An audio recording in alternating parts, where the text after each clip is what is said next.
para eu, para eu saber. Aqui está como se tivesse compartilhado o meu quadro, né? O meu quadro é esse aqui. Vamos ver se vocês conseguem enxergar. Vamos ver se ele entra na tela. Ele compartilha um link, não sei se vocês estão vendo aí um link. Apareceu para vocês, se aparecer, vocês me avisam. É um link onde agora eu tenho o quadro.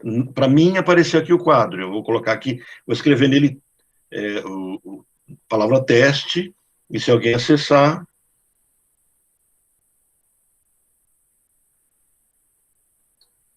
Não consigo nem escrever. Fiz foi mudar a tela. Não vou ficar tentando, não, que isso é questão de aprendizado mesmo, não tem jeito. Fechando aqui, para não pesar tanto. Bom, voltamos para o que é importante. Depois eu aprendo, faço o estágio aqui, e depois desse estágio eu passo para vocês. Nosso tema, então, hoje é uma continuação do texto do Joel Dor, onde estamos falando sobre diagnóstico. São 3 tópicos apenas sobre isso, sobre diagnóstico. Semana passada falamos da impossibilidade de que o diagnóstico fosse um diagnóstico médico e do grande entrave que surge na clínica psicanalítica. Nós temos vou chamar de ranço, mas não no sentido negativo, mas no sentido de que nós carregamos uma herança da medicina, da psicologia e de outras clínicas, então, entrando nesse campo clínico, de outras clínicas, onde nós tentamos a todo custo diagnosticar. E aí a discussão é mais ou menos semana passada, tá? A discussão era essa: o que é o diagnóstico para a psicanálise? E então é uma proposta de 3 situações em que Freud diz assim: precisamos dar conta de tratar do paciente sem que o diagnóstico seja fechado, e por isso inicialmente não é psicanálise, e ele vai chamar tudo isso de um tratamento experimental, uma terapia experimental. Então, por um certo período, o paciente está experimentando para observar se a psicanálise vai ter um bom resultado com ele. Nesse meio tempo, o terapeuta, o analista, junto com o senhor analisando, vai sentindo e percebendo a história do seu paciente. E aí ele diz assim: apesar disso não ser psicanálise, isso tem um caráter terapêutico também. As regras da psicanálise já estão em jogo a partir dali. Esse foi o capítulo 1 que nós fechamos semana passada. Hoje, só para contextualizar vocês, né? Hoje nós vamos trazer uma discussão muito interessante, onde ele avança, diz assim: o que é um sintoma? Bom, eu preciso diagnosticar, mas nesse diagnosticando, então não tem um diagnóstico fechado. Nesse diagnosticando, nessa clínica onde eu abro mão de pressupostos construídos pela medicina. Quais pressupostos? Onde existe causa e efeito. Para eu também desfazer um segundo imbróglio, um segundo laço que a gente acaba, o emaranhado que a gente acaba tendo o que é um sintoma de fato? E o sintoma se mistura com as estruturas. Então, o tema é sintomas, diagnóstico e traços estruturais.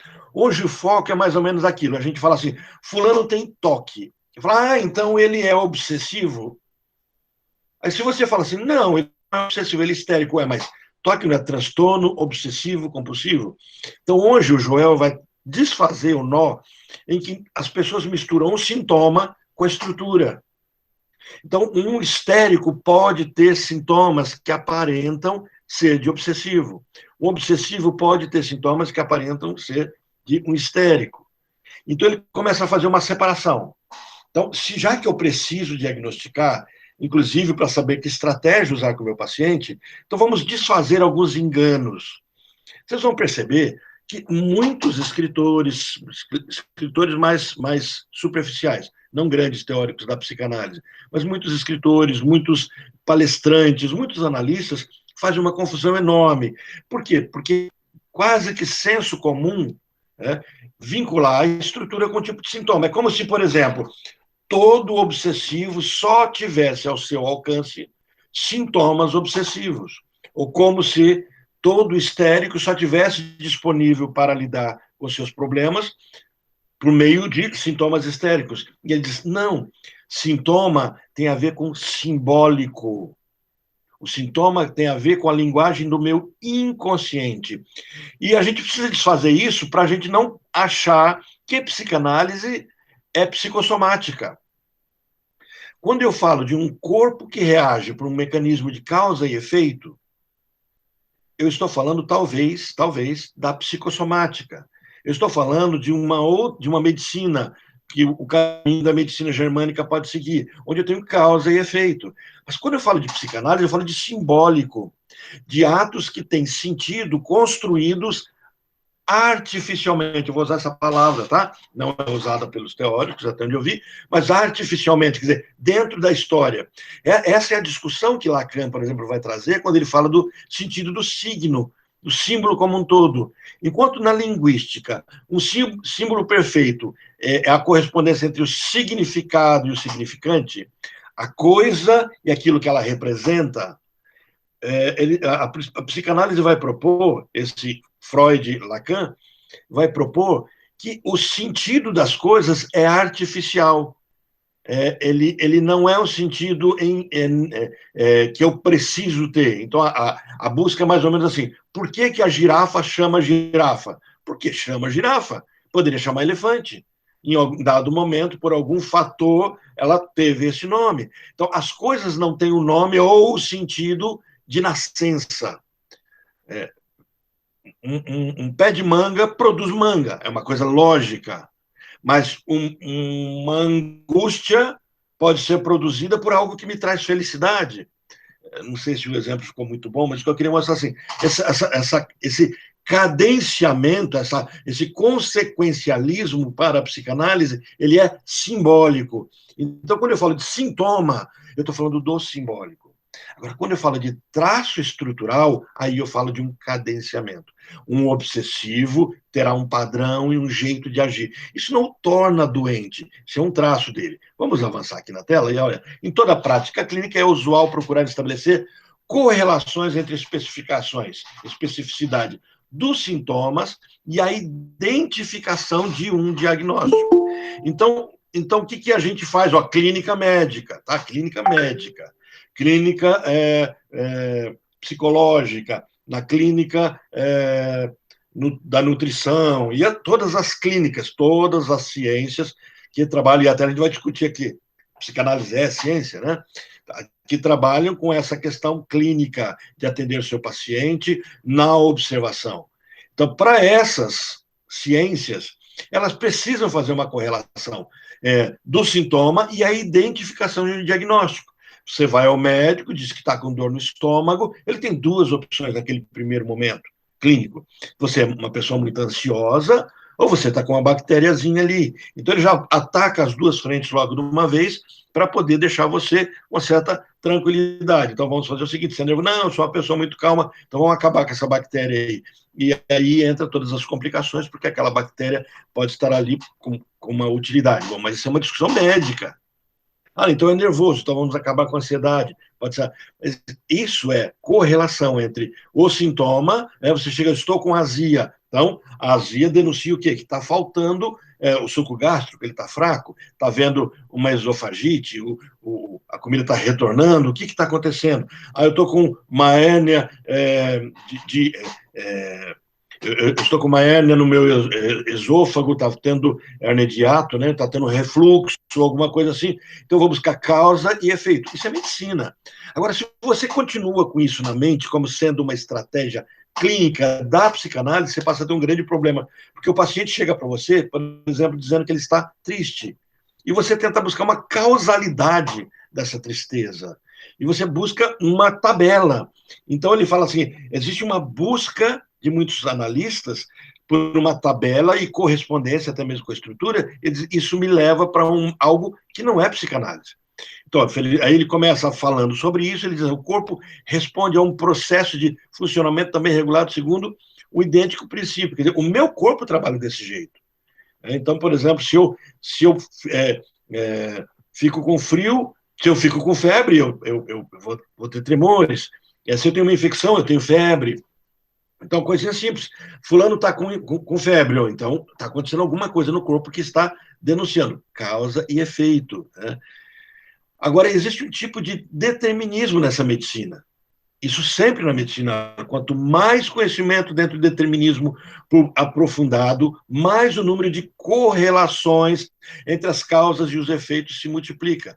Por outro lado, mais a especificação dos diagnósticos igualmente se afina. Quer dizer, por conta dessa especificidade, dessa noção de causa e efeito, eu começo a médico, psicólogo, a ter uma especificidade. Então, você vai perceber, por exemplo, a pessoa me procurou essa semana e falou assim, Orlando, você trabalha com sexualidade? Eu falei, em que sentido? Questão de... aí a pessoa, eu percebi que ela não queria contar muito qual fator que era do encaminhamento.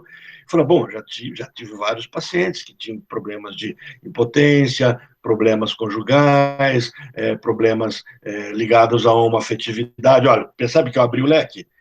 Desde discussões da própria sexualidade em si, até questões da própria...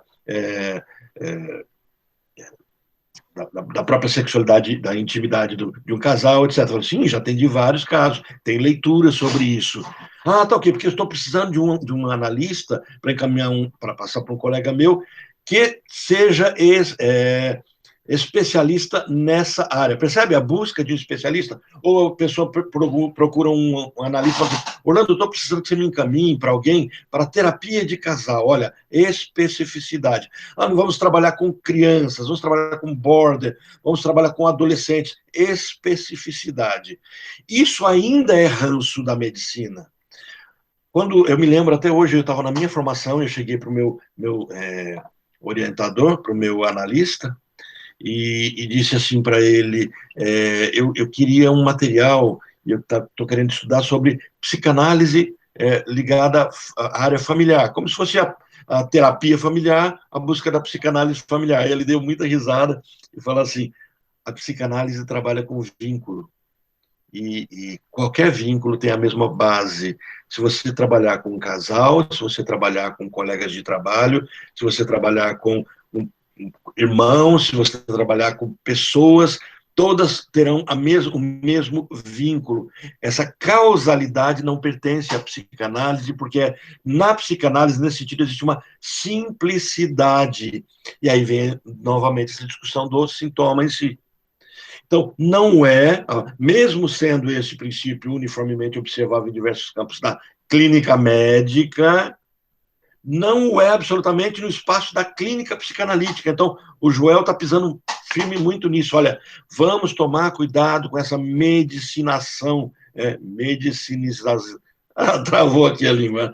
Vai tornar muito médico, né? Trazer muita clínica médica, medicinização, acho que é essa a palavra que eu queria falar, para a psicanálise. Então, essa diferença se dá por conta do determinismo particular que opera no nível do processo psíquico, ou seja, a causalidade psíquica que procede por outras vias. Ele diz assim, a psicanálise não cabe nesse caminho. E olha como é que ele diz, o sucesso da terapêutica médica, então, assim, para que o médico dê certo no seu tratamento, em larga escala, da regularidade, da fixidez, das ocorrências causais, que intervém ao nível do corpo. Ele diz assim, o médico será bom na sua clínica se ele tem uma boa percepção de padrões. Então, o médico é alguém que lida com padrão. Ele busca em você um padrão. Um psicólogo, se não for psicanalista, ele lida com você com padrão. Então, ele tem a cartilhazinha, ele tem memorizado, ele tem um inventário, ele sabe identificar. Ele olha para você, ele vê trejeitos, ele vê aquilo que é comum. Isso é medicina, isso é ruim? Não. A medicina se constrói assim. Né? Quanto à causalidade psíquica, por menos que haja igualmente determinismo, este não obedece àquelas linhas de regularidade. Entende como é que o Joel está colocando a discussão? Assim, você vê isso na medicina, mas na psicanálise não. Não tem esse nível de determinismo. Nós não temos causa e efeito, nós não temos padrão. Então, quando você fala assim, fulano tem esse costume, então eu percebo que ele é histérico. Ciclano tem o mesmo costume, então ele é histérico? Talvez não. para fulano, ele tem esse sintoma porque o problema dele foi com o pai. Então, ciclano tem o mesmo sintoma. O problema dele é com o pai? Talvez não. Por quê? Porque existe a história do sujeito. E aí vem a psicanálise, isso é a aula passada. A psicanálise não vem no dizer, mas no dizendo. A psicanálise não trabalha com o dizer e o dito, mas trabalha com o dizendo. E o que é o trabalhar com o dizendo? É trabalhar com a providência, o ato de providenciar que o paciente fale. E por que eu temo com vocês nesse tópico, que é tão recorrente na psicanálise? Porque nós temos a tendência de tentar buscar causa e efeito na psicanálise, isso prejudica a nossa clínica, e a gente muitas vezes acha que a gente não fez o que é adequado. O único papel do analista no processo clínico é providenciar que o paciente fale. É por isso que quando você fala de psicanálise, você fala de um método. E o que é esse método? Tem o filme O Método Perigoso, fica muito evidente, né? Qual é o método da psicanálise? Providenciar a fala. Um campo, um contexto, um ambiente onde a fala, onde o inconsciente possa ser expressado, né? Onde ele possa se expressar, tá, gente?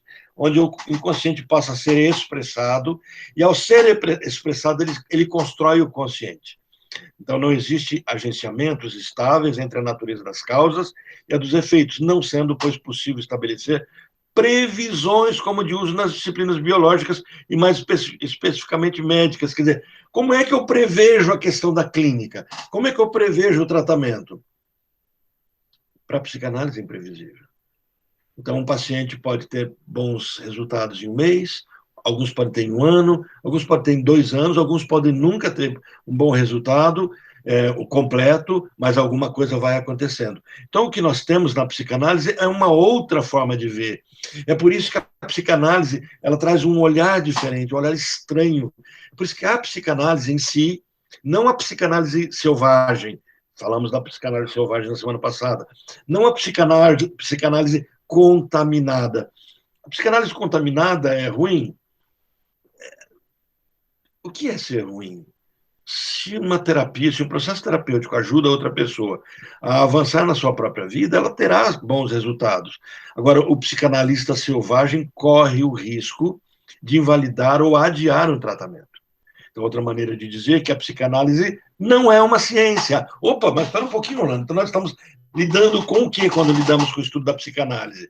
Por que a psicanálise não pode ser construída num banco de uma faculdade? Não é que a faculdade não possa ensinar psicanálise. Né? Nós estamos fazendo agora especialização, lato sensu, né? Tem um grupo fazendo comigo, em psicanálise. Bom, aí é outro caminho. Eu estou estudando a psicanálise como uma ciência. É um outro caminho, mas não é o caminho clínico.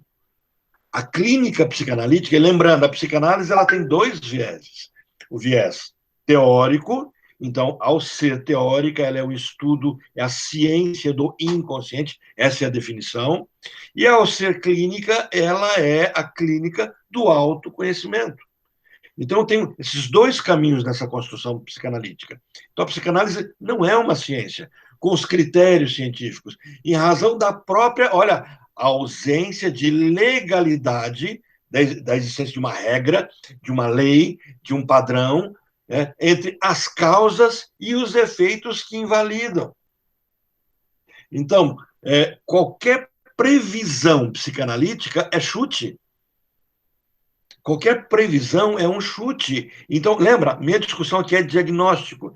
Então, quando eu olho o meu paciente e eu monto um diagnóstico, é uma proposta. E a proposta vai ou não se comprovando a cada sessão. Porque a mente, ela é um processo de amadurecimento, de exposição, de clareamento, de escurecimento, tudo ao mesmo tempo, tudo vai acontecendo. No momento em que todo o processo clínico está avançando, de repente a pessoa trava e ela se recusa a continuar se abrindo, ela se recusa a se expressar. E é isso é ruim? Não, isso talvez seja bom, porque eu me aproximei do problema e a pessoa se recua porque nós nos aproximamos do problema. Temos que respeitar esse tempo da pessoa? Sim, temos que respeitar, não respeitando. Mas Orlando ficou parecendo aí o mestre. Como é que chama aquele da Caverna do Dragão? O mestre... Mestre dos magos. Mestre dos magos, né? Você fala sem falar nada. Né? É porque, por exemplo, quando toda a clínica, todo o tratamento do paciente, quando ele começa a dar certo, ele para de dar certo por um processo de resistência. O paciente para de sonhar, para de ter problema. E ele diz, não, eu estou bem. E olha o que acontece. Você vai no médico, e o médico, você foi lá, gastrite. Você chega no médico, como é que você está hoje? Né? Eu estou bem. Está tendo queimação, está tendo desconforto? Não, estou bem. Então tá ok. Olha, então ficamos assim, te vejo ano que vem para uma triagem, ou não te vejo mais, boa sorte, tchau. Esse é o tratamento médico. No tratamento psicanalítico, o que vai acontecer? Você vai para o consultório com um problema, e você chega e como é que você está? Estou bem. Você tem algum tema? Vamos falar sobre alguma coisa? Não, olha, sabe, eu ia até falar com você, acho que eu vou dar alta para mim, eu ia pedir para você me dar alta, porque eu já estou bem, eu não estou mais com problema. Aí você, numa forma médica de ver, ok, tchau, tchau, te ver.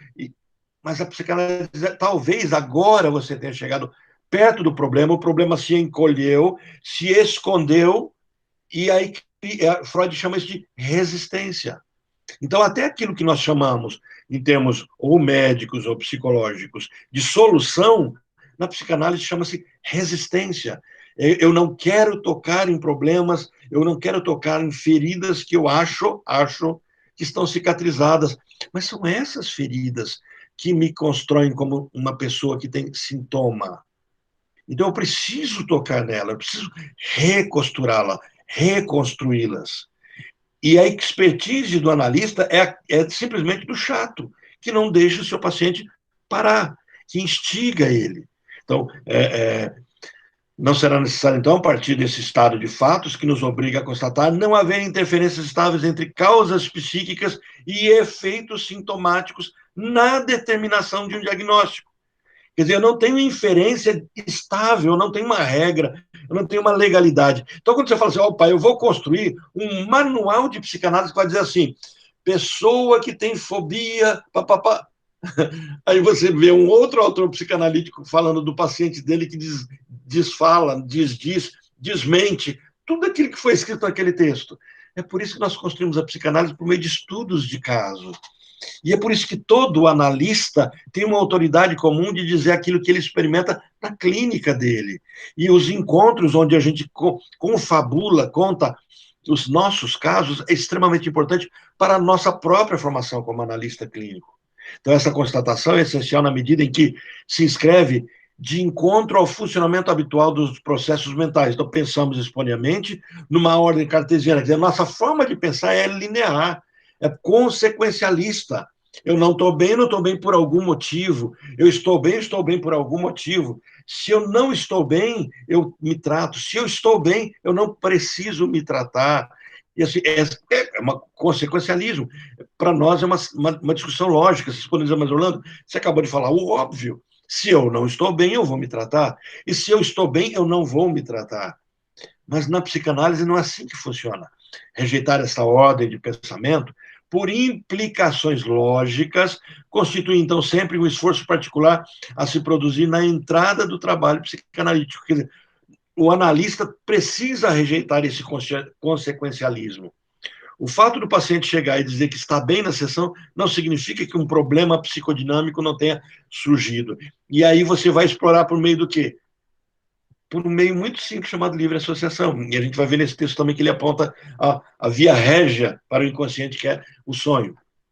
O paciente chegou para mim e disse, como é que você está? Estou bem, estou ótima. Semana boa, semana excelente. E começamos a falar sobre a semana, e em determinado ponto falou assim, e o sonho? Eu falei, pois é, tem um sonho que eu te mandei. E eu falei, então me conta esse sonho. E ela me conta esse sonho, no sonho tinha alguns elementos, e é muito, muito curioso você vendo de fora, percebendo que as imagens que contém no sonho dizem respeito à história da pessoa, e a pessoa não faz essa inferência. Por quê? Porque é simbólica e está protegido. E eu comecei a pontuar os elementos, e de repente a pessoa disse, pois é, o sonho foi da quarta para a quinta. Eu falo assim, nossa, Orlando, eu tinha esquecido, olha, na quarta-feira aconteceu tal e tal coisa, tal e tal coisa. Eram coisas que deveriam incomodar essa pessoa. E ela achava que não havia sido incomodada, impactada por aquilo. O sonho revelava isso, mostrava isso. É um sonho interessante, a pessoa sonha que está no hangar, e nesse hangar ela está com o animal dela, com o cachorro, e o cachorro entra no avião, e o piloto do avião sai. Quando ele sai, o avião não consegue sair para o voo, desce, cai em uma lavoura, cai numa plantação de soja. E aí ela vai correndo para encontrar, ela vê o piloto saindo saindo, o cachorro, ela perde a noção do cachorro e ela acorda. Sonho simples, inocente, bonitinho, né? E até eu mandei para ela um filme que eu gosto muito de passar para muitos pacientes. Quem não assistiu, assista, vale a pena. Duas Vidas. Já assistiu, Mayra, Duas Vidas? Eu acho que já. É aquele ator bem famoso, o Bruce Willis. Isso, já assisti, maravilhoso. E o Duas Vidas é interessante porque ele começa com um avião. E aí a pessoa me falou, eu vou te passar um filme só para você ver aqui um aviãozinho descendo, aí o avião dá uma rasante no carro dele, ele assusta, ele pergunta para a pessoa do lado se ele ia perguntar se um avião passou um rasante, só que ele percebe que a pergunta é tão absurda que ele acaba não perguntando como é que um avião dá um rasante numa rodovia e ninguém se apavora, só ele. Então ele fala, devo estar vendo coisas. Bom, rejeitar essa ordem é o nosso papel. O analista começa a rejeitar esse consequencialismo. Então, qual é o diferencial da psicanálise? É porque qualquer outro profissional vai trazer consequencialismo. Você vai para qualquer terapeuta não psicanalista, ele é consequencialista. Ele busca uma causa. Né? Estou com gastrite, por quê? Porque não estou comendo bem. Estou com dor no estômago, dor de barriga. Por quê? É o que eu comi? É raiva? Aí vem, é raiva. Estou com pedra nos rins. Pedra nos rins. O problema é medo, instabilidade. Eu estou com problema no fígado, é uma raiva. Eu estou com problema de respiração. E assim por diante, a gente busca consequencialismo. Percebam, isso é psicossomática. Mas isso não está ligado à questão da psicanálise. A psicanálise trabalha com o simbólico. E o simbólico tem espaço apenas na história do sujeito, porque ele é construído de forma arbitrária. Não é causalista. Eu não tenho uma causa-efeito. Eu não tenho um consequencialismo. Mas, Orlando, e a palavra determinismo psíquico? É da psicanálise, mas é do sujeito. O sujeito se autodetermina dentro da sua história psíquica. E isso é importante ser visto, porque se ele se implica nisso, ele está livre para escapar. Mas se ele não se implica, ele é vítima de um outro. Então, nem tudo é possível, sob o pretexto de ser preciso desligar-se da racionalidade lógica formal.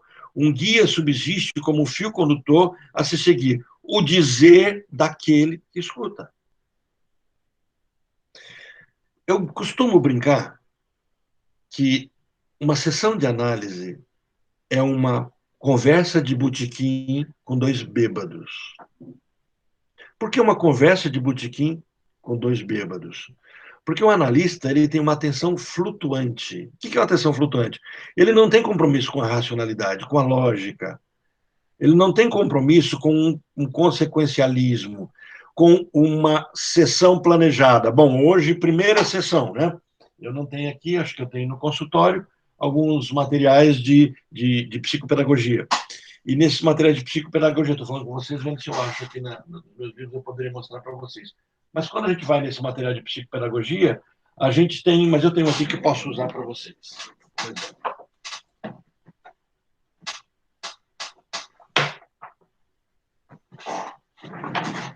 Nós pegamos isso aqui é um material de Manual Prático do Diagnóstico Psicopedagógico Clínico. Aí você tem lá o que fazer. Olha como é que é super prático, né?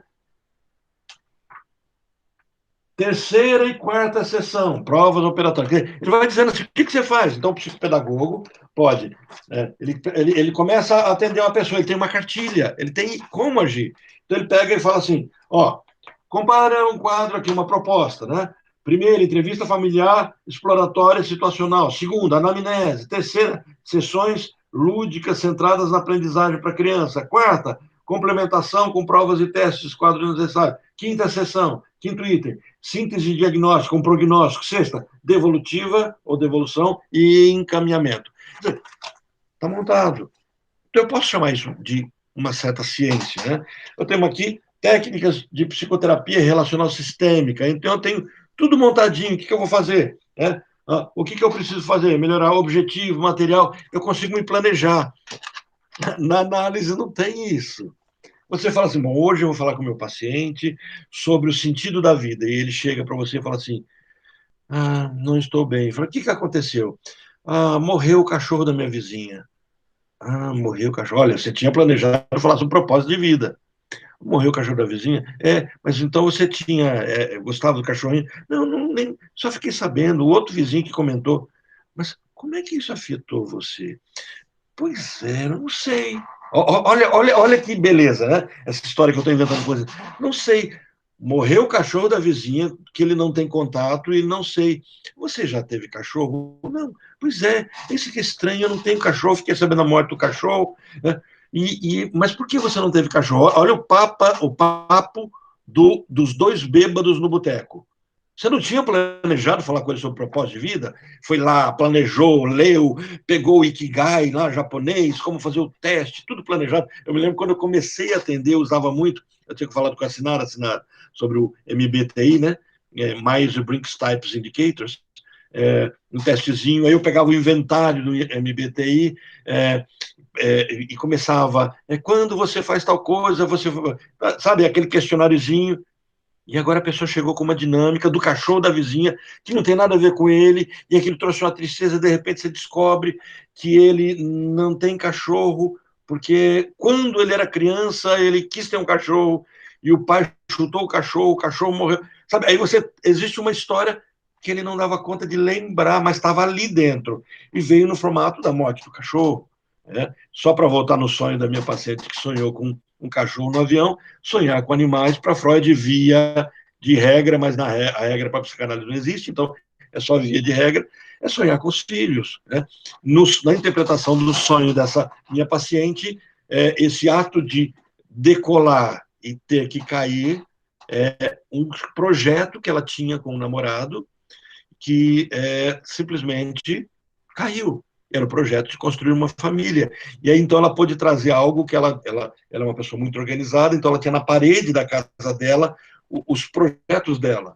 O que eu quero da minha vida? Eu quero me formar, me estabelecer profissionalmente, eu quero me casar. E aí ela traz para mim, a partir da discussão do sonho, todo o projeto do casar, do ato de casar, onde o término de um relacionamento jogou isso fora. Né? E o namorado, ex-namorado, era alguém da área da aviação.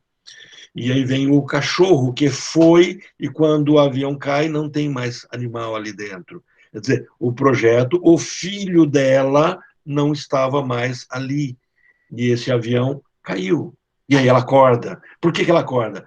Ela tinha dito que estava tudo bem. Então, existe algo ainda dentro dela que está mexendo com isso. E isso, aí tem outras histórias. Por que caiu na lavoura de soja? Também tem sentido. Então, assim, as palavras são buscadas pelo inconsciente e se expressam através dele. Então, aí vem essa frase aqui. É no dizer, não é no dito, é no ato de dizer, tá? Não é no dito, e não é naquilo que é dito, mas é nesse dizer que algo da estrutura do sujeito é localizável. Então, eu faço uma busca do dizer e do dizendo. No dizer, eu localizo a estrutura, e no dizendo, eu localizaria talvez o sintoma. Ora, é com a estrutura que se deve contar para estabelecer o diagnóstico. Então, se eu quero diagnosticar meu paciente, o sintoma não vai me contar quem é ele. O sintoma simplesmente demonstra o incômodo. Mas ao dizer, no ato de dizer, no dizendo, o sintoma cessará e o dizer fica dito como um jeito de ser. Estrutura, eu posso trocar o nome por jeito de ser. O meu jeito de ser será para sempre. O meu sintoma não será para sempre. Então, algumas pessoas serão metódicas. Isso não implica que elas tenham toque. Algumas pessoas não têm nada de método e talvez tenham toque. Então, o sintoma não me obriga a uma estrutura, e uma estrutura não me obriga a um determinado sintoma. É por isso que o ato de diagnóstico é complexo. Então, as correlações que existem entre o sintoma e a identificação diagnóstica supõem a entrada em cena de uma cadeia de procedimentos intrapsíquicos e intersubjetivos que dependem da dinâmica do inconsciente. Então, eu começo a descobrir um encadeamento. Eu me lembro, numa aula, que eu fazia muito o vínculo para... Nós vamos ainda ter essa aula, né, que eu posso falar sobre...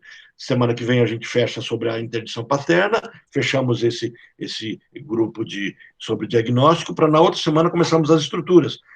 Começaremos com a estrutura perversa, muitos filmes para vocês assistirem. Depois falaremos sobre as estruturas neuróticas, histérica e obsessiva.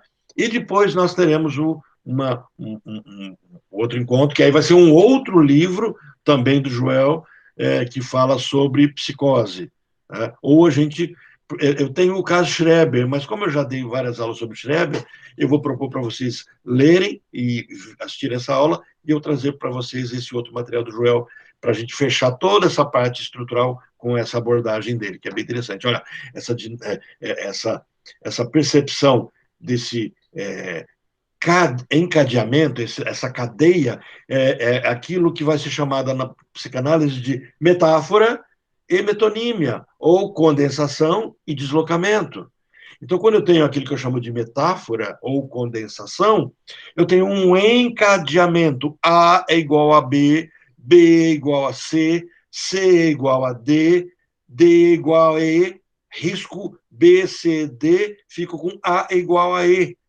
Então, eu tenho um sintoma que parece não corresponder ao meu sofrimento, porque existe uma cadeia. Só conhecendo a cadeia que vai haver lógica. Agora, se eu perco a noção dessa cadeia, eu vou ter um fenômeno chamado deslocamento, ou metonímia. Eu perdi A igual a E. Por quê? Não sei. Eu perdi o B, C, D. Agora, se eu tenho A igual a B, eu tenho essa correspondência. E aí, essa correspondência, ela me ajuda a compreender a história do meu paciente. Então, o conhecimento atual que temos desses procedimentos inconscientes invalida de antemão uma possibilidade assim de relação causal imediata. Basta a observação de qualquer aspecto, o processo inconsciente, para se dar conta de nada haver a se esperar de um tal determinismo. Então, algumas ilustrações elementares permitem que se justifique esse ponto. E ele começa a dizer, ele vai chegar ao ponto de trazer vai dizer assim, eu posso pegar um paciente meu, ele pega assim aleatoriamente, posso pegar um paciente que eu menciono num outro livro, e aí a gente vai perceber que esse meu paciente, não existe um encadeamento, algo universal, mas algo que está ligado à história dele. E aqui ele cita Freud, ele diz assim, reportemos-nos aos argumentos desenvolvidos por Freud a propósito do procedimento primário. Com ele, somos levados ao âmago da lógica desconcertante dos processos inconscientes. Lógica desconcertante, quer dizer, algo que não tem coerência. Para citar apenas um aspecto, interessamos-nos nesse momento por esse destino das pulsões que Freud designa de retorno sobre a própria pessoa. Agora, se assustem, vamos assim brincar, pasmem. Eu não posso dizer o que eu lembrei sobre pasmem, porque eu vi uma reportagem de uma revista que está dizendo pasmem, né? Estava na capa da Veja, mas senão a gente entra em política. O retorno sobre a própria pessoa, essa é a citação, tá, gente? O retorno sobre a própria pessoa se deixa melhor apreender, tão logo se considere o masoquismo como precisamente o sadismo. Opa, como é que é? Ele está dizendo assim que aquela pessoa que tem um comportamento de gostar de sofrer, na verdade, de gostar de sofrer, o masoquismo, na verdade, é um desejo de fazer o outro sofrer, retornado sobre o próprio eu, e que o exibicionismo inclua o fato de olhar o próprio corpo. E aquele exibicionista que gosta de que o outro veja, na verdade, ele é narcisista, ele gosta de olhar a si mesmo. É nesse sentido que Lacan vai trazer a a frase interessante é como é que você se implica nisso. Quando você tem um sintoma e você imagina que o sintoma é para o outro, você se enxerga algo no outro, a proposta que tal você trazer de volta para si? Se eu tenho raiva de alguém, será que eu tenho raiva de alguém por esse alguém carregar algo da minha história, algo que está dentro de mim? Se algo me afeta exatamente porque algo fora me afeta porque, na verdade, ele tem aderência, vínculo. Olha, aí entra a teoria do afeto, né? Que está dentro de mim. E essa é a proposta. Vira o olho para dentro. Enxerga tudo que está fora por meio do que está dentro. Se eu quero sofrer, é porque, na verdade, eu quero fazer sofrer. Se eu quero ser visto, se eu quero ver, talvez seja porque eu quero ser visto. Se eu quero ser visto, talvez é porque eu queira ver. Então, ele propõe assim, tudo aquilo que você entende como um sintoma sobre o outro, talvez seja algo só seu. Então, ele diz assim, a observação analítica não deixa qualquer dúvida quanto a esse ponto. Olha, o masoquismo, isso é bem, bem chocante e interessante. O masoquismo goza também com o furor dirigido à sua própria pessoa. E o exibicionismo partilha o gozo daquele que o olha se despir. Esse é o princípio, inclusive, da piada. Você conta uma piada que você achou engraçada para você rir com a boca do outro. E ele diz assim, o voyeur, ele, na verdade, está gozando com os olhos do outro, enquanto o outro faz, ele, ao olhar, utiliza o outro. E ele diz assim, isso é uma ferramenta, não é do perverso. Apesar de eu poder ver isso como uma constante numa estrutura perversa. Essa é a implicação que ele começa a trazer. Tereis sintomas que podem ser localizados numa estrutura, mas eu posso não ser dessa estrutura. Eu, obsessivo, posso ter sintomas perversos. Isso não me torna perverso. Eu, histérico, posso ter sintomas psicóticos, mas isso não me torna psicótico. Então ele diz assim, o sintoma carrega do simbólico, enquanto que a estrutura é o meu jeito de ser. Então, ora, esse processo de retorno, o que é o retorno sobre mim mesmo? Como é que eu me implico nessa cena? Como é que eu me implico nesse quadro? O que ele tem a ver comigo, né? Permite a aplicação de uma explicação causal imediata. Agora eu acho uma causalidade. Então, quando algo me incomoda, a causalidade não é racional, mas a causalidade é como é que eu me implico nisso, como é que eu estou nessa história. Eu estava assistindo ontem um filme, peguei só um trecho, não peguei o final do filme, mas é um filme que estava passando Chicago... Polícia de Chicago Delegacia, uma coisa assim. Eu sei que delegacia, filme policial ligado a Chicago, nos Estados Unidos. É uma série. Eu achei interessante um episódio, essa parte, trechinho que eu assisti, onde a policial, ela está questionando uma pessoa, uma prostituta, e ela tenta propor que essa prostituta conte o que está acontecendo, porque eles percebem uma rede de tráfico humano acontecendo. E aí a prostituta começa a desvendar a técnica dela. Agora você vai contar a sua história, vai mostrar por que você quer salvar a humanidade, quer me salvar, para que eu me comova. Ela conta todo o cadenciamento, a questão lógica, e aí a policial começa a dizer, não, eu não tenho uma vida sofrida, que eu quero consertando as outras pessoas. Pelo contrário, ele coloca, eu não quero ser policial só porque eu tive um problema no passado, eu escolhi ser policial porque eu gosto. Ela conta uma história diferente, só que aí ela começa a falar, e o jeito que ela vai falando, aí claro que é ficção, né? Mas é interessante que aquela mulher aqui estava sendo tão forte, né? No caso ali, a prostituta, ela se desaba, porque ela percebe que ali, do outro lado, tinha alguém forte, que não estava se fragilizando e podia ajudá-la a escapar daquilo. Então, ela tem contato, ela dobra sobre si mesmo e ela tem contato com o que de fato está acontecendo com ela. Nós temos uma tendência natural, por sobrevivência, a enfrentamento. Temos um problema, nós enfrentamos, nós expulsamos para distante de nós para tentarmos ficar livre do problema, ou nós expulsamos para resolvê-lo. Mas quando a gente faz isso, a gente não identifica que é nós expulsamos. Então é nosso. Então nós começamos a ter fenômenos psicóticos sem sermos psicóticos. Não localizamos dentro de nós. Lembra, nós vamos estudar isso com detalhe, mas o psicótico tem aquilo que a gente chama de fora-oclusão. Ele expulsa de si parte de si mesmo, e ao retornar para si, ele não o reconhece como sendo dele mesmo. Então, quando adoecemos, nós temos uma tendência de caminharmos para essa psicose, como sintoma e não como estrutura. Então, esse processo de retorno permite a aplicação de uma explicação causal imediata. Então, é como se fosse uma lógica que é proposta aqui como contraditória.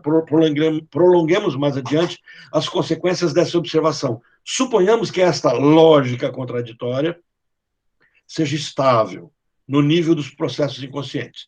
Então, imaginamos mais ou menos assim. Observa, mas Orlando, ele não tinha dito que nós não temos uma regra coerente, causalística? Então, ele está dizendo assim, ok, mas vamos fazer uma proposta de contradição. Isso ele vai fazer muito na interpretação dos sonhos, do Freud, né? Quando ele fala assim que muitos sonhos são o seu avesso, o seu contrário. Ele diz assim, muitas coisas da nossa língua a gente fala exatamente pelo contrário. Se você fala o oposto daquilo que você quer, mas para dizer exatamente o oposto, o que você quer. E aí ele diz assim, o masoquismo pode ser um sadismo, o exibicionismo pode ser um voyeurismo, mesmo que existisse a estabilidade dessas equivalências, ela não me permitiria, a partir das manifestações somáticas, deduzir um diagnóstico seguro. Porque, olha, de fato, todos os dados cotidianos da experiência clínica desmentem uma certeza assim, porque vai ser na história do paciente. Eu preciso conhecer da história dele para entender o sentido simbólico de tudo aquilo. Então, suponhamos que o sintoma voyeurista implique, logicamente, em exibicionismo. Suponhamos, admitindo assim, que o retorno sobre a própria pessoa, como a lei fixa, né, como uma lei fixa, aí então eu teria essa regra. Então, a partir daí, pode-se, por isso, deduzir um diagnóstico de perversão a partir da observação de um sintoma como exibicionismo. Ele diz, não, eu posso só estar doente. Então, o meu sintoma me contará de algo que carrega o simbólico, de um problema a ser resolvido. Então, ele diz assim, não é assim que se passa.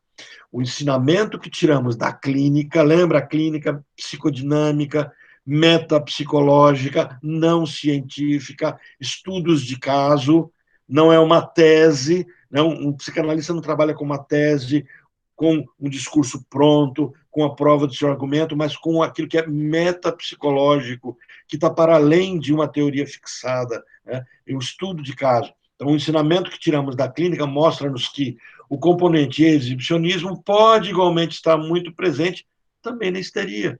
Porque se eu fizer aquele caminho, né, o exibicionista é sádico, desculpe, o masoquista é sádico, o exibicionista ele é um voyeur, se eu coloco isso como regra, então eu vou situar isso numa estrutura, e ele diz assim, não, porque também o exibicionismo tem a ver com a histeria. Então, como prova, basta essa disposição espetacular do dado a ver nos histéricos. Quer dizer, o histérico busca ser visto. Olha como estou sofrendo, olha como ninguém me satisfaz, olha como eu estou fadado a passar a minha vida toda sem ter aquilo que eu quero. Isso é um pressuposto histérico, e ele quer ser visto nisso. Então, ao querer ser visto, nós temos aí um exibicionismo. Então, nós não temos algo da estrutura perversa que diga que o histérico seja da estrutura perversa. Ele não é, ele é histérico. Então, examinemos um outro exemplo, aí ele começa, aqui ele vai trazer um exemplo dele, então, a gente vai pular um pouquinho, ele fala assim sobre uma disposição constitutiva da neurose obsessiva. Então, nós temos uma disposição que não é uma decisão, e a partir dali ele faz uma busca de 3 textos fundamentais de Freud, né? E ele vai começar a trazer implicações freudianas para essa construção do sintoma em si. A partir dessas explicações, pode-se concluir diante de um determinado sintoma, um diagnóstico de neurose obsessiva, Quer dizer, quando eu vejo meu paciente com toque, eu posso dizer que ele é obsessivo porque ele tem toque? Entenderam a pergunta? Entender como ela é relevante e como ela é interpretada hoje? Como você responderia essa pergunta? Ele diz assim: quanto a isso, ainda devemos nos mostrar bem prudentes. A experiência clínica mostra-nos regularmente a existência bem ativa desse sintoma em certos casos de histeria. Então, assim, ele diz, aquilo que você, se você buscar no sintoma a característica da estrutura, você está frito.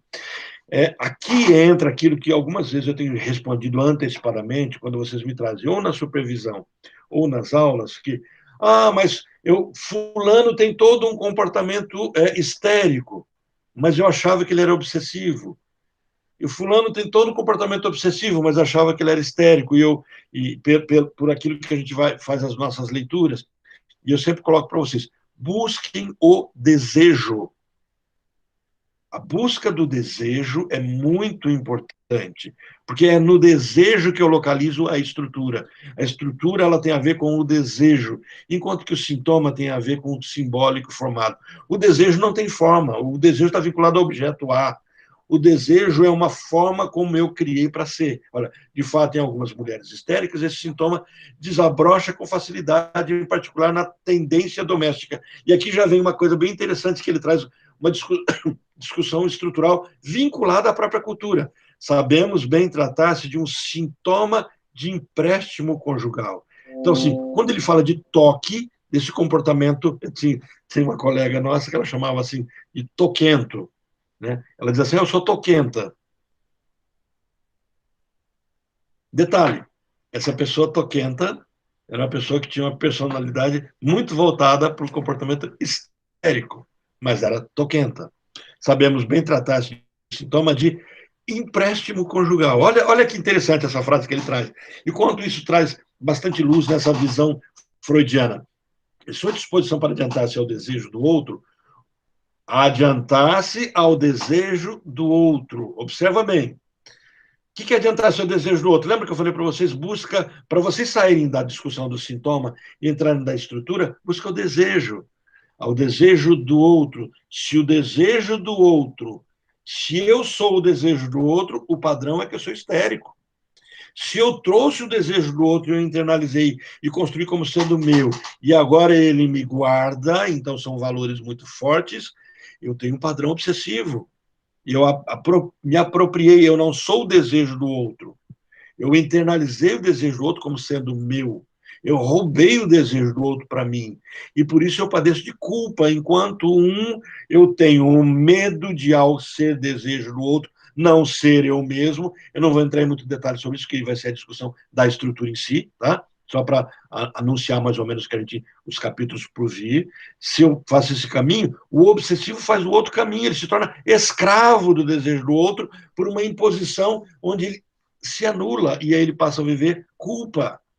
Então, em sua disposição para adiantar-se ao desejo do outro, uma mulher pode, com efeito, muito facilmente tomar por, gravem, empréstimo este sintoma do companheiro masculino obsessivo em função de um processo de identificação histérica. Olha que maravilha isso que ele está colocando, gente. Observa bem. Ele está dizendo assim, eu posso ser obsessivo por empréstimo. Por quê? Porque eu sei que é isso que esperam de mim. Porque eu sei que é esse o padrão daquela pessoa que eu quero ser o desejo dela. Eu quero ser aceito por ela. Eu quero que ela me veja. Veja, então eu vou eu estou no padrão da histeria. Como eu quero que essa pessoa me veja, eu me torno igual ela por empréstimo. Então eu passo a ser obsessivo por sintoma e não por estrutura. Entenderam o que o Joel Doyle está propondo aqui? E perceberam que se eu ficar com uma causa e efeito, tabelinha, todo obsessivo é assim, todo histérico é assim, se eu ainda tiver esse mantra que muitos analistas têm na cabeça, como se eu montasse um dicionário de sonho, um dicionário de palavras, de simbólico, quando eu construo isso, eu destituo o poder que a psicanálise tem de me enxergar na minha singularidade e no meu pré-determinismo. No meu, não é no coletivo. Então, uma vez mais, esse exemplo mostra não existir solução de continuidade direta entre uma cartografia de sintomas, percebe? Ele está dizendo assim, não tem essa cartografia, esse mapeamento de sintoma e uma classificação diagnóstica. Então, aquilo que o médico faz com CID-10, aquilo que o psicólogo faz também com CID-10, ou com DSM, né, 5, que é feito aqui, isso para a psicanálise não tem sentido.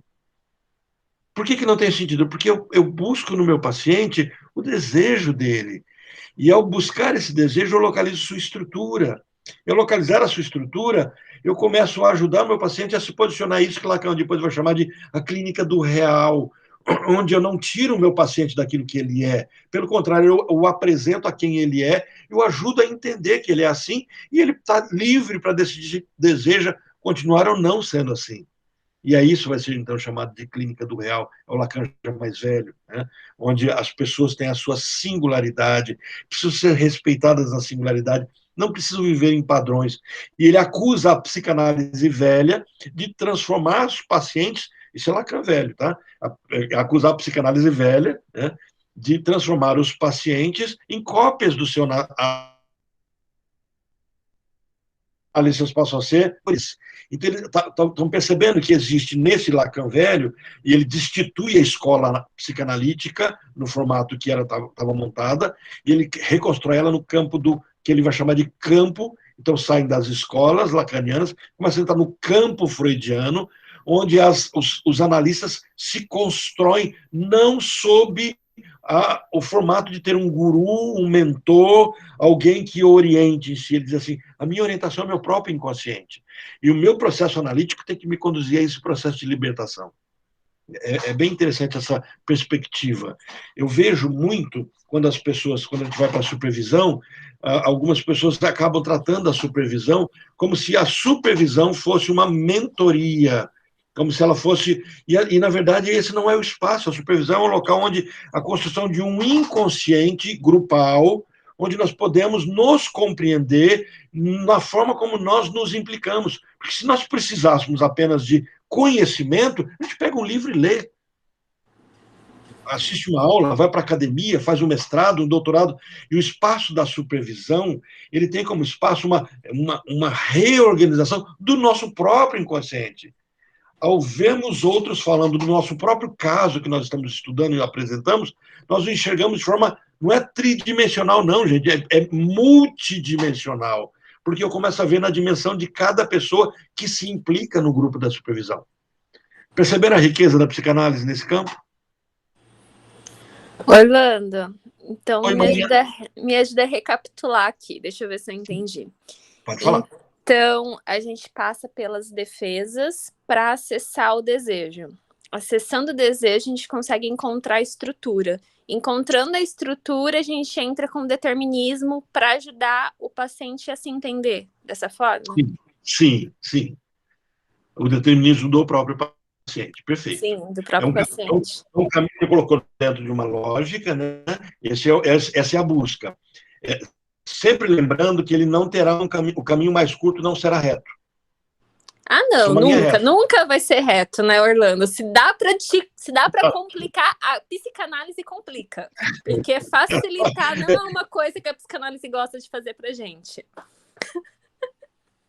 Não, é da vida, né? Se a gente tiver muito certinho, a vida ficou sem graça, está muito agendado, né? Mas, assim, se a gente puder colocar é isso. Ao identificar as defesas, eu consigo perceber como a pessoa está se conduzindo. E eu consigo perceber como ela está simbolizando. Sintoma tem a ver com simbólico. Não podemos perder esse campo.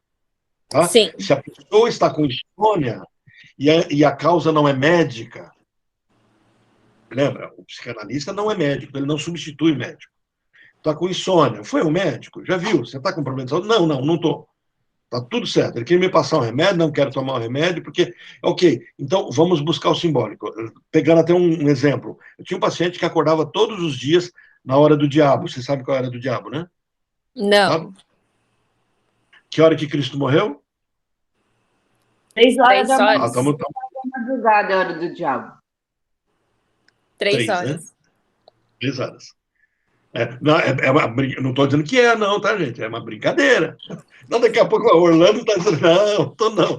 É uma brincadeira, porque Cristo morre às 3 da tarde, né? E aí, então, eles dizem que a hora do diabo, lembra a cruz invertida, essa coisa toda, 3 horas da. Aí, só que esse meu paciente é supersticioso. Então, ele se importa porque ela acorda às 3 da madrugada. E a hora da bruxa, você sabe qual é? Não. Meia-noite. A hora da bruxa é meia-noite, às 3 do diabo, né? A noite é toda macabra. É brincadeira, tá, gente? Mas meu paciente acordava todo dia às 3 e se incomodava, porque ele acordava, ia para a sacada, fumava um cigarro, e depois voltava e dormia. E isso começou a dar insônia, porque como ele fumava o cigarro tem todo esse mecanismo de tirar seu sono também, de excitar. E aí ele se incomodava, acordava, ele atribuía isso a um processo de insônia. E o que a gente descobriu? Às 3 horas da madrugada ele buscava o pai. Por que o pai? Porque todas as vezes que ele conversava com o pai já havia morrido. Todas as vezes que ele buscava o pai pegava um cigarro para fumar. E os dois conversavam. E que horas que os dois conversavam? Quando o pai estava vivo. 3 horas? Às 3 horas de madrugada. As 3 ficou. As 3 tem um sentido simbólico, a gente pode brincar. 3 é o número do masculino.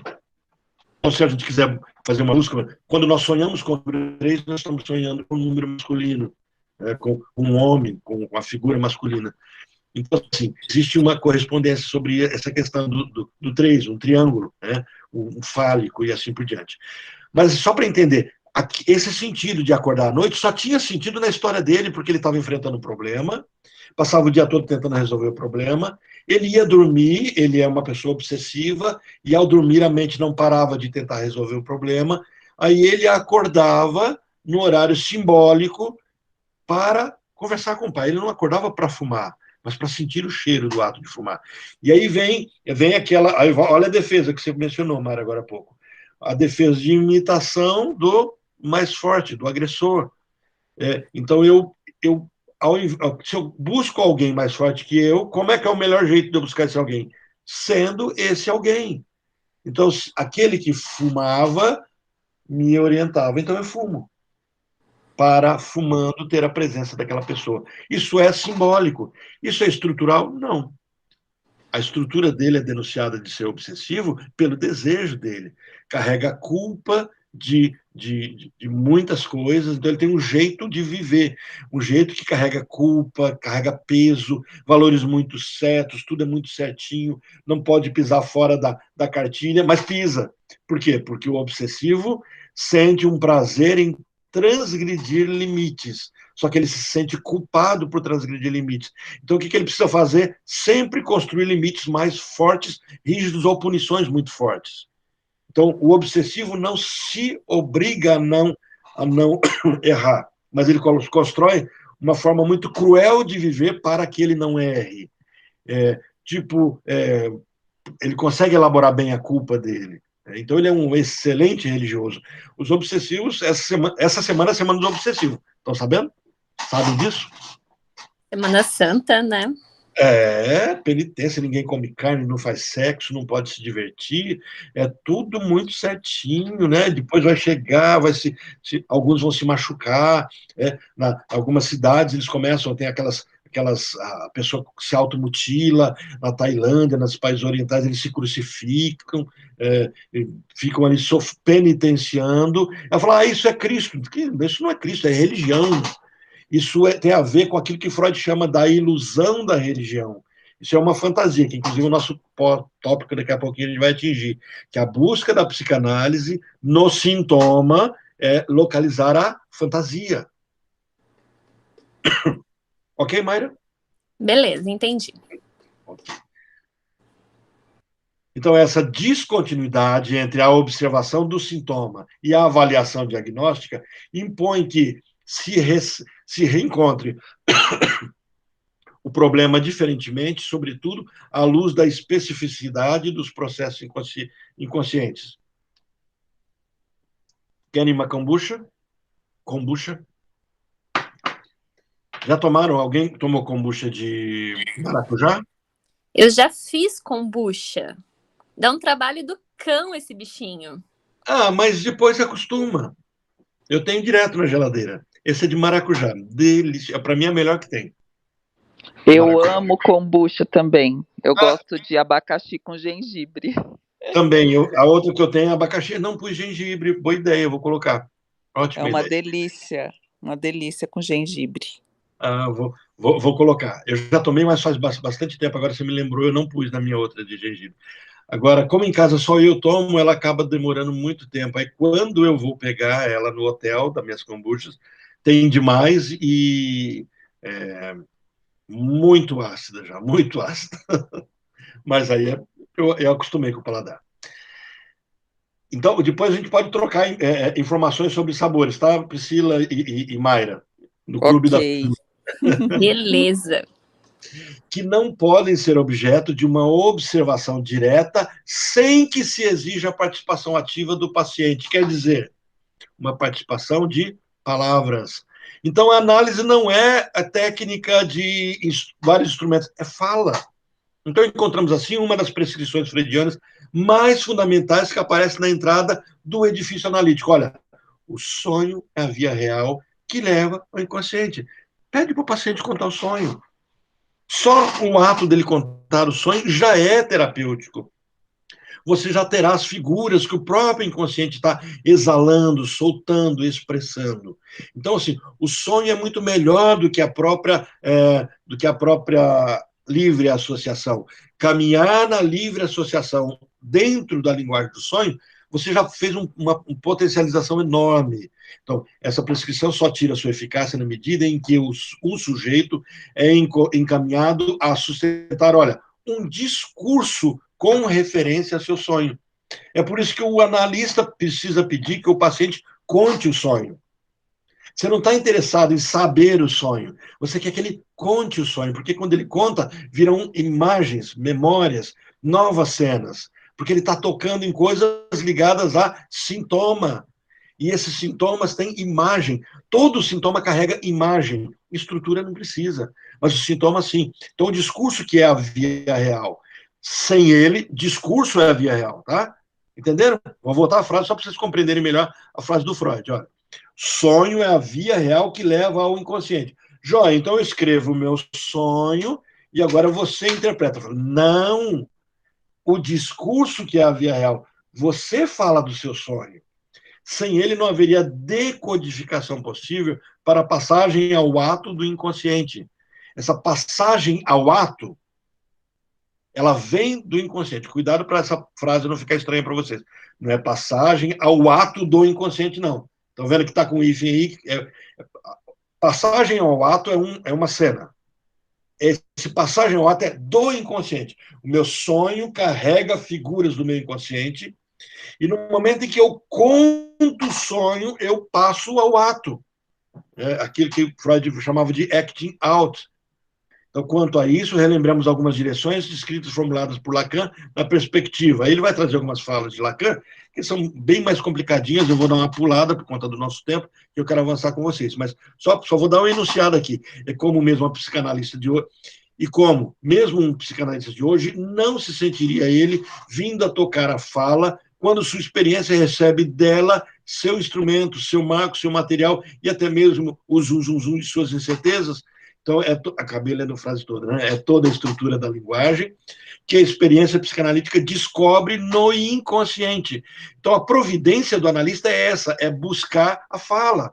Eu vou pular algumas telinhas aqui, que eu preciso chegar com vocês sobre a questão da, da, da fantasia. Né? Então, para voltarmos mais diretamente à problemática do sintoma, evoquemos essa fórmula de Lacan, tirada do relatório de Roma.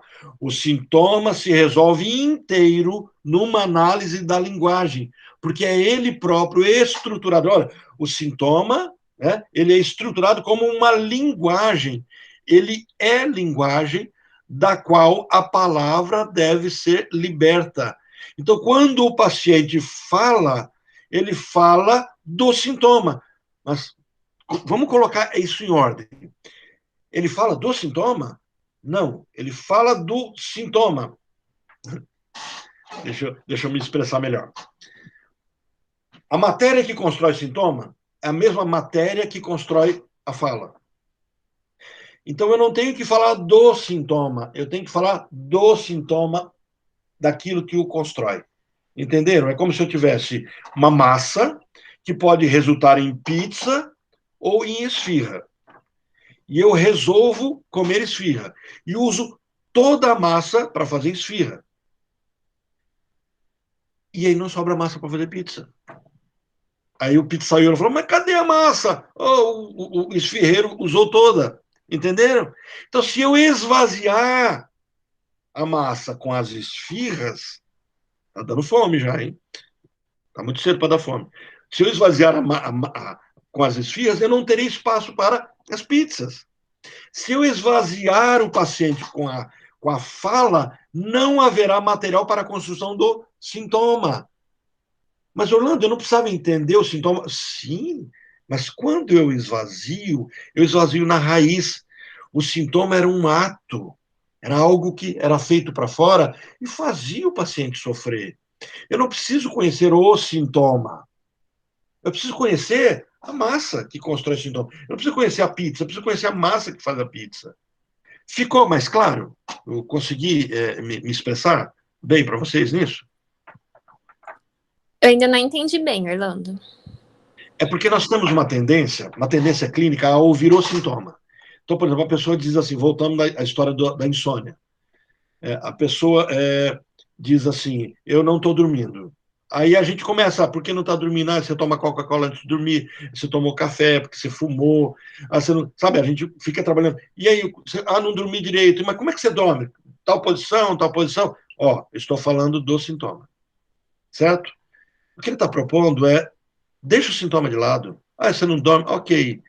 Vamos falar sobre o seu sonho. Ué, mas não é o sintoma que veio ser tratado no consultório na visão do paciente? Não. Nós não tratamos de sintoma, porque o sintoma é uma expressão do inconsciente. Então, se o inconsciente se expressa por meio, lembra das expressões do inconsciente? Por meio de sintomas, sonhos e atos falhos. Sonhos e dos atos falhos. Os atos falhos me trazem atropelo, me autossabotam muitas vezes, os sintomas me fazem sofrer, então eu, por meio dos sonhos, via régia para o inconsciente, eu providencio que o meu paciente fale comigo. Então eu começo a gastar material, eu estou gastando a massa. Se eu gasto esse material, tem pouco material para o sintoma. Pouco material para. Ah, entendi. Agora eu entendi. Então, se o paciente me conta muito sobre o sonho dele, por exemplo, não vai sobrar muito desse material para vir através de sintoma. Perfeitamente, é isso. Exatamente. Entendi. Sim, agora sim. Obrigada. Todo mundo também compreendeu? Está tranquilo? Avanço?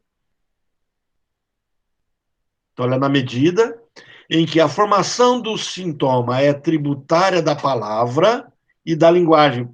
Percebe que é exatamente isso que ele está falando, Mayra? Olha, na medida em que a formação do sintoma ela é tributária, é atribuída a partir da palavra e da linguagem, o mesmo material, os dois usam do mesmo caminho, o diagnóstico não pode deixar de se ver aí concernido. Quer dizer, quando eu entender a fala, eu entenderei o sintoma.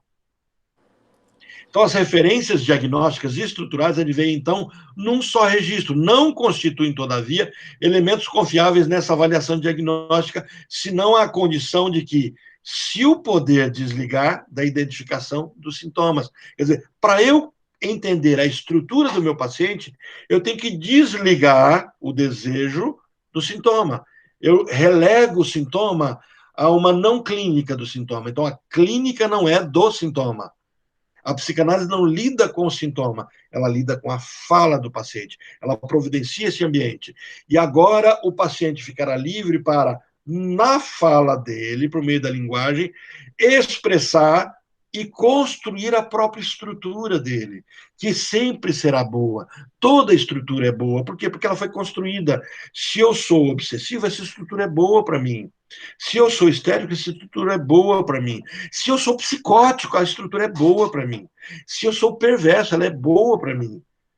Mas se só não ela é boa para os outros, né? Para ele é ótima. Não, mas o perverso só será mal se ele estiver doente.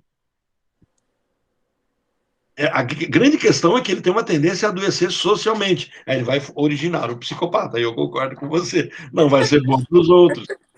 E como ele tem incapacidade o perverso, né? Uma incapacidade de fazer esse ato reflexivo, ele não tem essa construção psíquica completa, não é que ele não tem cura, a psicanálise não trabalha com ele.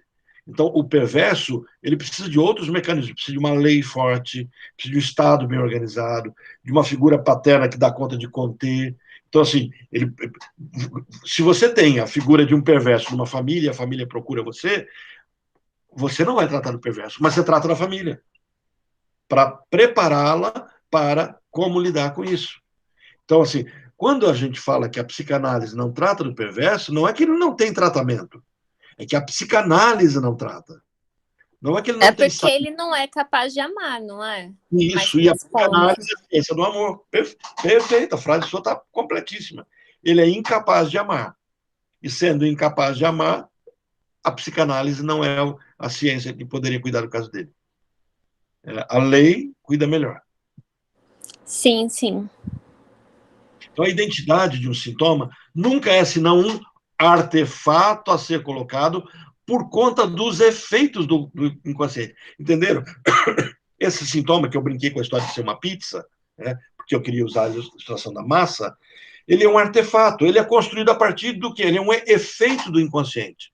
Então, assim, se esse inconsciente sai por um mecanismo que eu construo da fala, num ambiente controlado, ele não sintomatizará. E é por isso que o simples ato da pessoa ir para o analista, gastar ali 50 minutos falando sobre ele, ou sobre os sonhos dele, ou sobre um tema que ele quiser falar, só esse ato vai fazer com que ele não sintomatize tanto.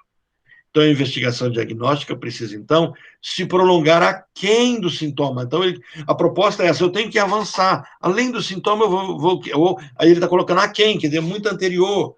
Isso é, num espaço intersubjetivo, aquele que Freud definia como comunicação de inconsciente, transferência. Então, o processo é transferencial. Né? A inconsciente, a comunicação de inconsciente a inconsciente, com a célebre metáfora telefônica, quer dizer, eu tenho o meu inconsciente conversando com o inconsciente do meu paciente. E nessa intersubjetividade, o processo clínico acontece. Então, eu tenho dois caminhos. Eu tenho aqui a fala, o método é a fala, e eu tenho a técnica, que é uma das questões técnicas, é a transferência, que a gente vai chamar de empatia. Né? É o processo transferencial, e esse espaço intersubjetivo é, em outras palavras, aquele ordenado pela articulação da palavra. É, então, no desdobramento do dizer, que se manifestam essas referências diagnósticas estruturais, tais quais incisões significativas, do desejo que se exprime naquele que fala. Então, eu, analista, agora começo a buscar o desejo do meu paciente, do meu analisando, porque eu vou conhecer a estrutura dele por meio do desejo. Então, essa referência nada mais são que indícios que balizam o funcionamento da estrutura subjetiva, e como tais só podem permanecer, só podem fornecer informações quanto ao funcionamento da estrutura, porque representam, olha, painéis de significação, impostos pela dinâmica do desejo. Percebe? O sintoma fala do material do inconsciente. A estrutura fala do meu desejo. Eu preciso que vocês remetam aquilo que a gente viu há 3 aulas atrás, do esquema lambda. Né? S, lembra? S, a linha, A, pressupõe a existência do A maior, o A grande, que ao tentar dizer quem é S, é interditado pela linha, a linha A, então ele recorre ao recurso de diretamente apontar quem eu sou. Tem a construção, então, do meu ego ideal e do meu ideal de ego. Tem a construção do meu imaginário e do meu simbólico.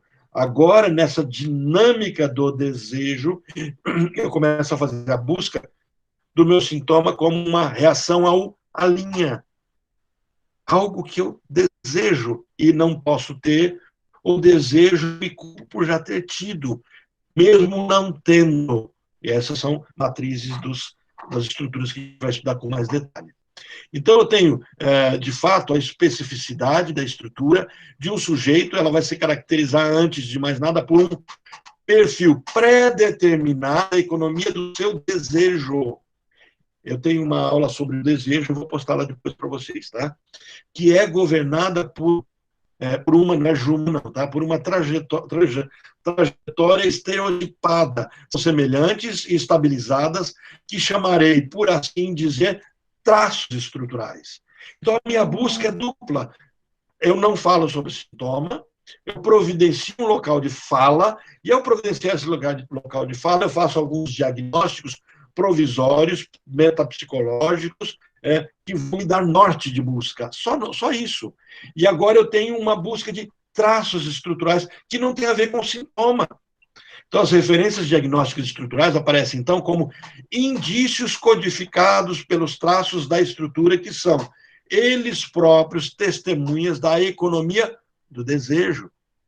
Sempre o desejo. Se eu falo de estrutura, falo do desejo. De onde a necessidade para precisar o caráter operatório do diagnóstico, de estabelecer que a distinção que existe entre os sintomas e os traços estruturais. Então, assim, eu preciso de tempo. Não dá para, numa sessão, numa sentada com o paciente, já conhecer o que é sintoma daquilo que é estrutural. Porque quando eu falar com o meu paciente, o sintoma diminuirá. Então, o que vai começar a acontecer? O sintoma começa a diminuir, eu começo a enxergar de fato como o paciente é. Se quer claramente poder utilizar o diagnóstico na clínica psicanalítica, convém acentuar a diferença essencial que existe entre sintomas e traços estruturais. Está fracos, mas não é. Traços estruturais. É fácil pôr em evidência essa diferença a partir de um caso. Aí ele menciona um caso, eu vou pular esse caso aqui. O sintoma é sempre sobredeterminado na medida em que está sempre diretamente ligado à ação do processo primário, sobretudo a condensação. Então, eu tenho uma metáfora acontecendo para a construção de sintomas, já falamos sobre isso. É um material significante que diz muito mais sobre isso do que parece de imediato. Então, eu tenho o sintoma como metáfora, que quer dizer substituição significante. Algo que significa, se eu tenho dor de cabeça, eu fui ao médico, a dor de cabeça não é causa médica, o médico você não tem nada. Fiz tomografia, todo o caminho médico foi cessado, mas eu tenho dor de cabeça. Eu começo a fazer uma busca do significado dessa dor de cabeça. Talvez eu tenha um episódio, eu tenha um sintoma histérico. Sintoma histérico? Então a estrutura histérica? Talvez não.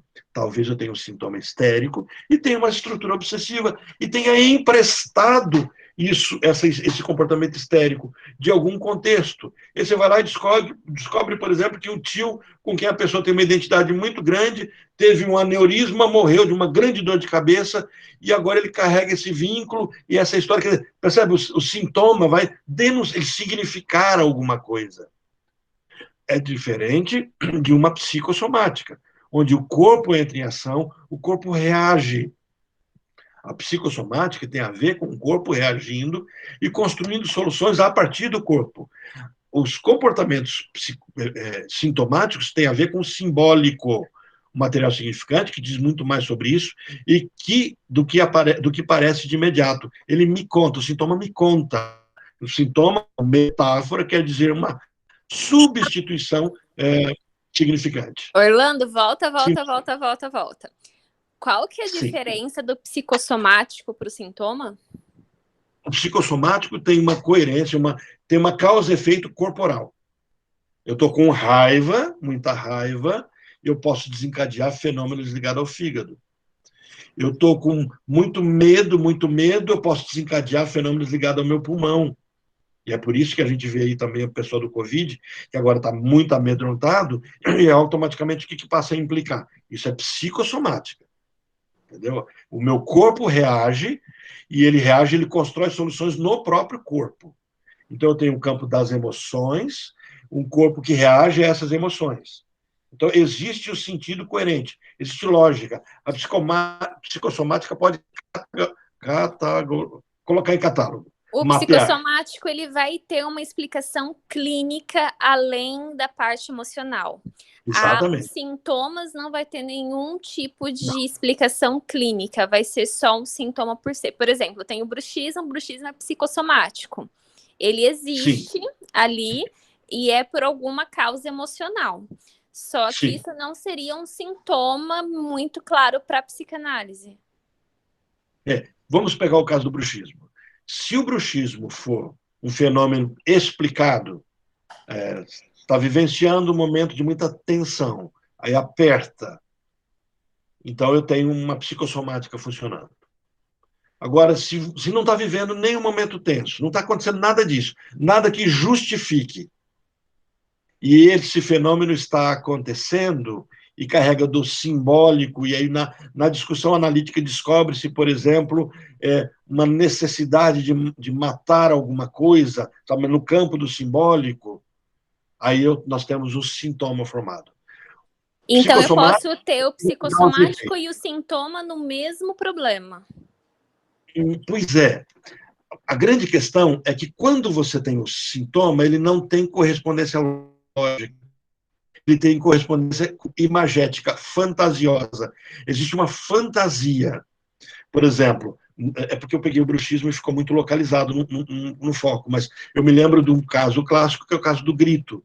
Uma pessoa tem dor no ouvido, vai ao médico, ela não tem nada. Então, não há uma causa psicossomática. E aí, na sessão, o que se descobre? No dia em que a mãe foi violentada, uma pessoa gritava. A mãe. E a menina fez o quê ao ver a cena? Ela não queria mais ouvir o grito da mãe de desespero.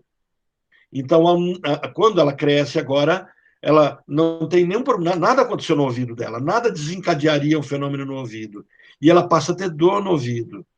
Então, qual era o sentido dessa dor no ouvido? Eu não quero ouvir o grito da minha mãe.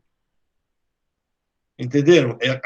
O simbólico está ali. É o caso da Ana O, caso clássico. Ela tem nojo de água. Por que ela tem nojo de água? Tentam buscar causa para isso, causa e efeito. O que se descobre? Na verdade, ela não tem nojo de água, ela passou a ter nojo do ato que aconteceu na canequinha que o pai deu. Ela tem nojo do que o pai fez e do que ela sentia pelo pai. E a canequinha que o pai deu carregava isso. Uma cachorra bebe água na caneca do pai dela, que o pai deu para ela. E essa é a cena que Freud resgata na hipnose.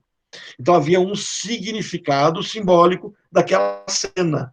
Então, ao deixar o paciente falar sobre o sintoma ou sobre qualquer coisa, não é focado, lembra? Sobre qualquer coisa, sobre o sonho, as coisas começam a adquirir sentido. Se eu falar sobre o sintoma, eu descobrirei o sentido daquele sintoma.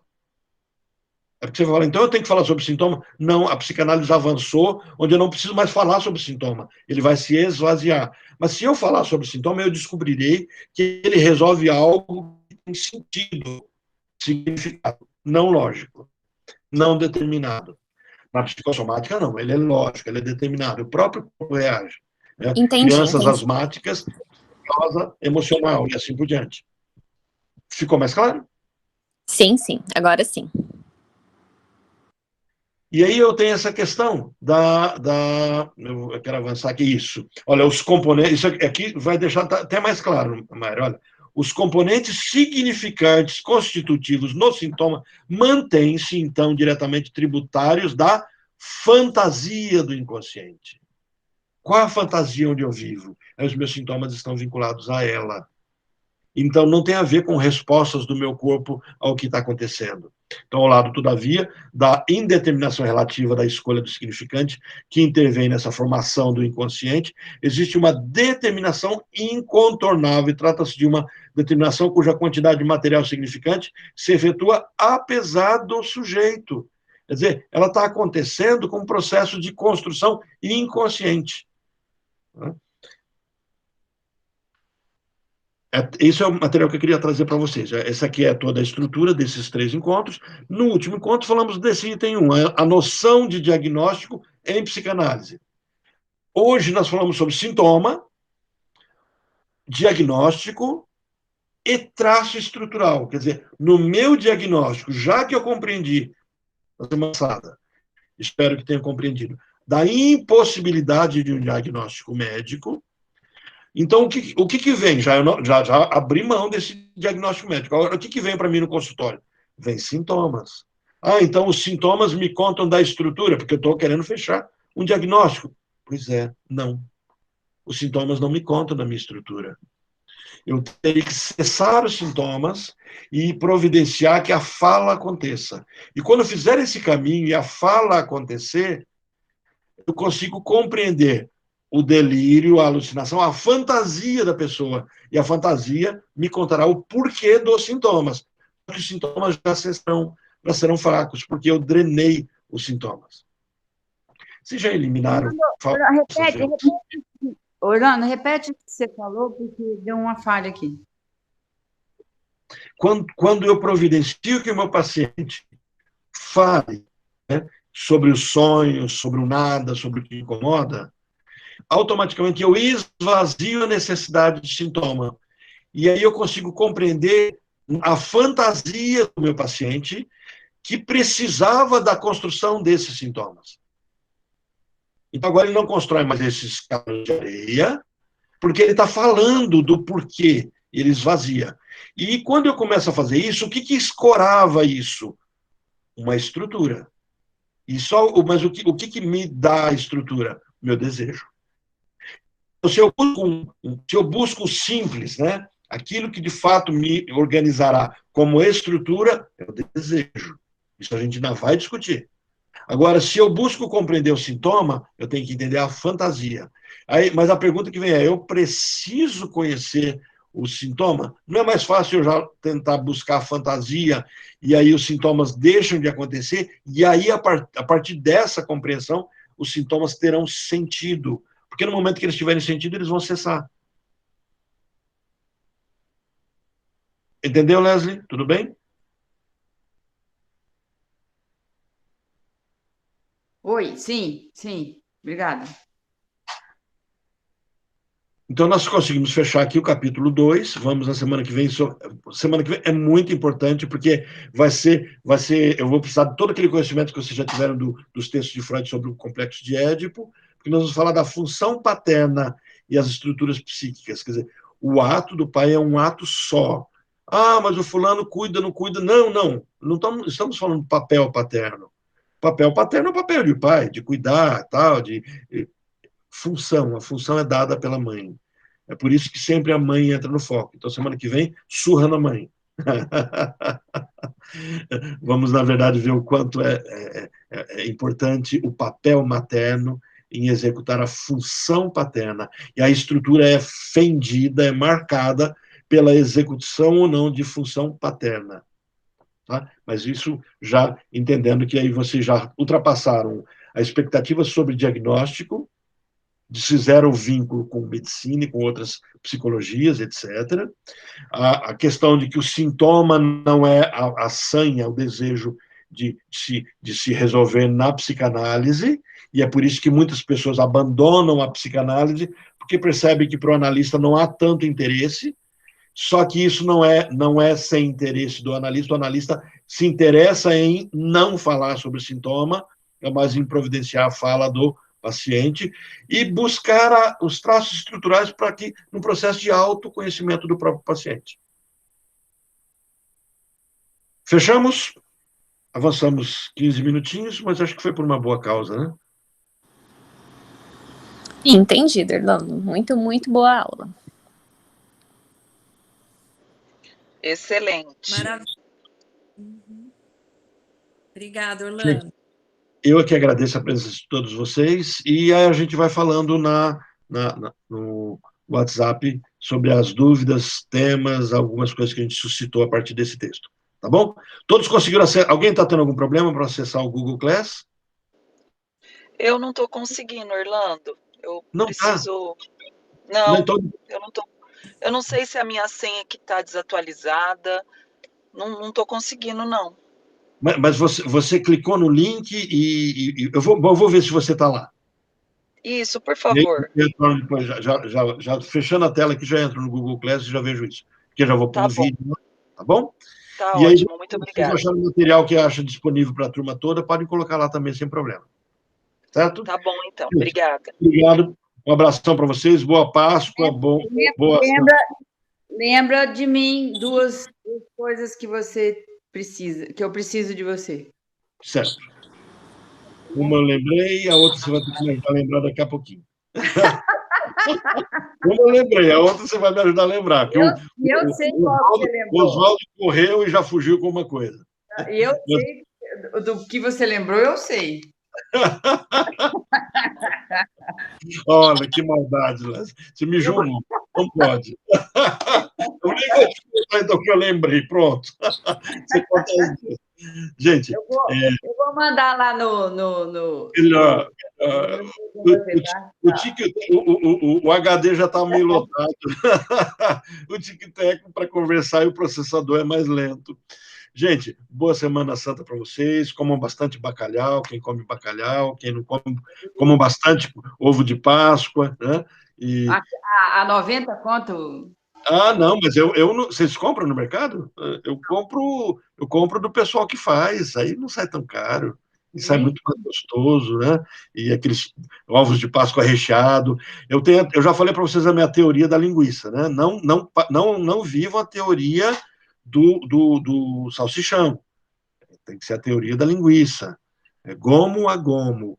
Páscoa tem que ser vivida como Páscoa.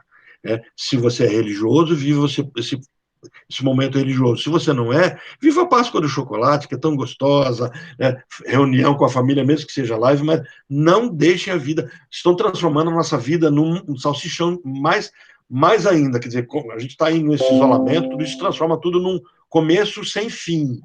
E a gente precisa ter hiatos, precisa ter espaços. Né? E essa semana é a semana de espaço. Né? Um feriadão, eu vou ficar em casa, não é feriadão, faz uma coisa diferente, vai lavar carro, vai lavar, não sei o que você vai lavar, mas faz alguma coisa que não lavaria nos dias comuns, né? Eu vou lavar carro, por isso que eu estou falando. Vai cuidar do jardim, vai comer ovo de Tem um aqui para lavar, Orlando. Hã? Tem um aqui para lavar. Vou pôr Não pode, isolamento. Na sua conta aí. Não está tendo isolamento. Tem que ser em casa, eu só o meu carro. Então, assim, não deixe. Eu me lembro uma vez o paciente dizendo assim que todos os dias eram iguais, porque você deixa ser igual. Domingo não é igual segunda-feira. Domingo, mesmo que você fique sozinho, tem que ser um prato diferente. Por quê? Para ser domingo. Senão ele vai ser um dia comum, aí perdeu-se o propósito e a vida fica sem graça. Eu chamo isso de efeito linguiça. Tem que ter gomo. Pessoas que vivem a vida como uma linguiça com vários gomos, elas não se esvaziam tanto. Agora, a pessoa que vive um salsichão, meu Deus, é um caos. Fala para o amigo pegar um cachorro. Nunca será um dia igual ao outro. Né, exatamente. Gente, obrigado por tudo. Boa semana para vocês. Obrigada, gente. Tchau, tchau. Tá, manda sim. Tchau. Obrigada.